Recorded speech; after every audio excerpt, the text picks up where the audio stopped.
불과 몇십 년 만에 상황이 180도 달라졌습니다. 이제는 한국이 일본을 따라가는 게 아닙니다. 일본이 한국을 따라잡기 위해 고군분투하고 있다는 소식이 일본 언론을 통해 보도되고 있습니다. 일본 기업들도 비상입니다.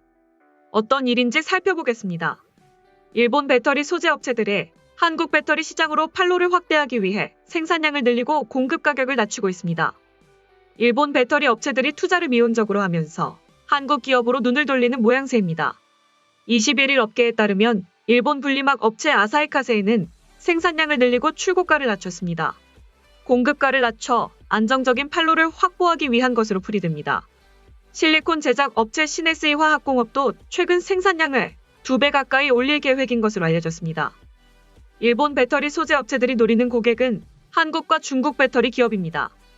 LG에너지솔루션, 삼성 SDI, SK온 등 국내 주요 배터리 기업을 비롯해 중국 CATL, BYD 등 배터리 회사의 납품량을 확대하고자 합니다. 일본 기업들이 가격을 낮추고 공급량을 늘리는 이유는 국내 배터리 기업들이 소재 공급망 구축에 성공했기 때문인 것으로 풀이됩니다. 국내에서는 LG화학과 SKI테크놀로지, 포스코케미칼, 에코프로 등이 글로벌 배터리 소재 기업으로 성장했습니다. 국내 업체들의 기술력이 고도화되면서 비싼 값을 주고 일본 소재를 고집할 이유가 사라진 것입니다. 국내 배터리 기업들의 점유율이 높아진 것도 영향을 미쳤습니다. SN리서치에 따르면 일본의 파나소닉이 중국의 글로벌 전기차용 배터리 시장 점유율 2위를 기록했으나 전년 대비 성장률은 37.2%에 그쳤습니다. 1위 LG에너지솔루션과는 12%포인트가량 차이 납니다. 일본의 LEJ는 배터리 시장이 성장하고 있는 가운데 배터리 사용량이 전년 대비 12% 감소하는 역성장을 보였습니다.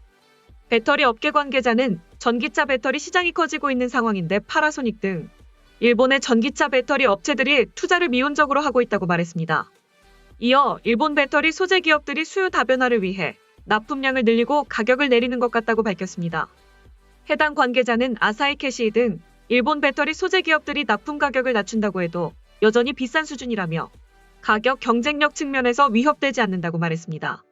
전문가들은 일본의 상황은 직장인들을 넘어 기업 또한 위기임을 알 수 있는 현상이라며 일본 언론들도 한국이 일본을 완전히 따라잡아 일본 기업들이 비상사태에 돌입해야 한다고 보도하고 있다.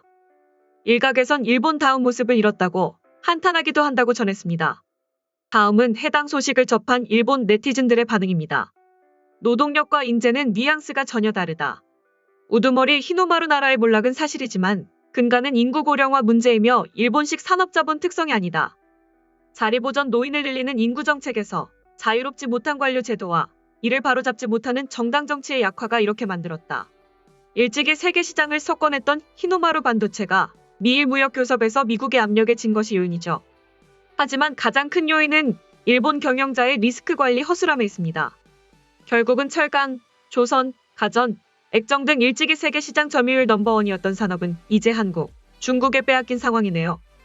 얼마 전까지만 해도 일본의 대형 섬유 회사에서 탄소 섬유 첨단 공장을 한국으로 이전했습니다. 이처럼 일본을 배신한 나쁜 경영자는 또 있어요. 이제는 그들을 막을 법적 조치도 필요하겠죠. 무엇이든지 영원한 것은 없죠. 모두에게 매번 좋은 기업으로 기억되기는 힘듭니다. 지금은 잠시 밀려난 이 상황을 어떻게 이겨낼지가 중요합니다. 무슨 말인지 모르겠군요. 일본 반도체 산업의 몰락은 한중 양국이 노동자를 빼앗았기 때문이 아니라 일본이 노동자라고 하는 기술자를 가볍게 여기고 있었으니 그쪽으로 간 것뿐이겠죠. 요컨대 경영자도 정부도 근시안이기 때문에 앞을 내다보면서도 그들에겐 눈앞의 일밖에 보이지 않기 때문에 이렇게 된 것일 뿐입니다. 한국에 기술자가 유입된 것은 틀림없는 사실. 단지 이 건에 관해서는 일본 기업 및 일본 정부가 기술자의 능력에 대해서 제대로 된 급료를 지불하지 않았던 것이 최대의 문제다. 일본에서 기술에 대한 대가를 제대로 지불하지 않는 경향은 지금도 계속되고 있다. 결국은 단순 노동력이 임금이 싼 외국으로 옮겨갔다고 하는 것뿐이군요. 자연스러운 흐름이다만 반도체는 제조업에 있어서 인프라에 가까운 물건이 있기 때문에 이젠 세금을 넣어서라도 일정 수를 확보할 수 있도록 국내 제조에 나가야겠죠. 아무래도 일하는 것은 기술자이고 돈을 버는 것은 경영자라는 마인드를 가진 분들이 가득한 일본이니까요. 무슨 일을 해도 좋은 결과가 나오면 회사 덕분에 그 성과를 낼 수 있었던 것이다라고 말하는 놈들이 너무 많아요. 청색 다이오드의 예도 있습니다. 그 결과 심혈을 기울여 개발해도 회사의 특허가 되어 개인에게는 아무런 보상이 내려오지 않는 예가 많았습니다. 민주당 정권 시절의 파멸적 초행고, 보정 정책으로 일본의 제조업 자체가 파멸 위기에 처해버렸죠.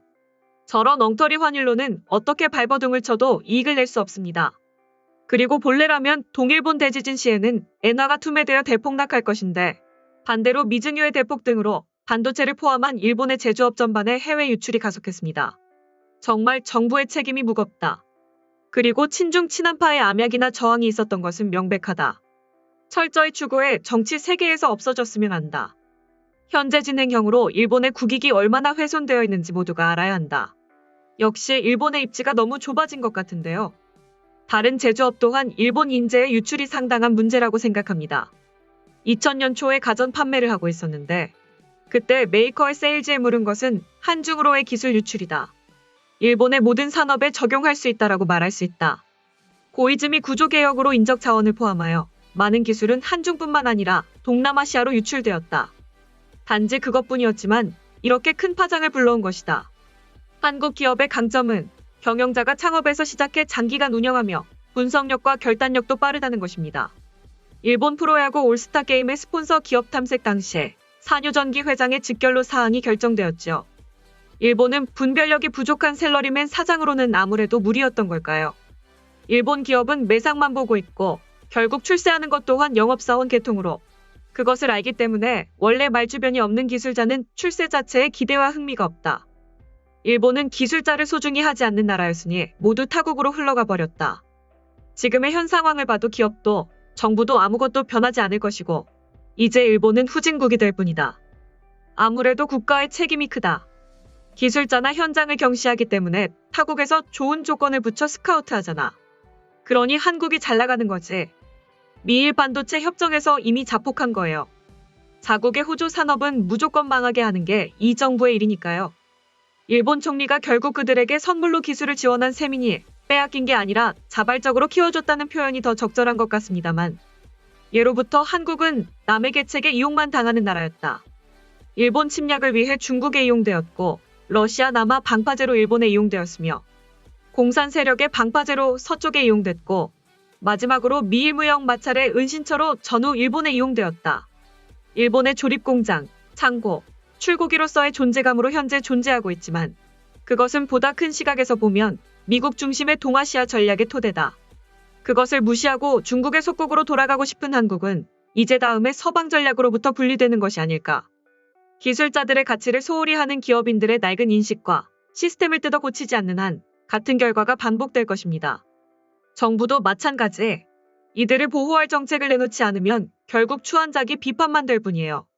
지금까지 일본 기업의 몰락 소식을 접한 일본 네티즌들의 반응이었습니다. 내용 유익하셨다면 구독과 좋아요, 알림 설정 꼭 부탁드립니다.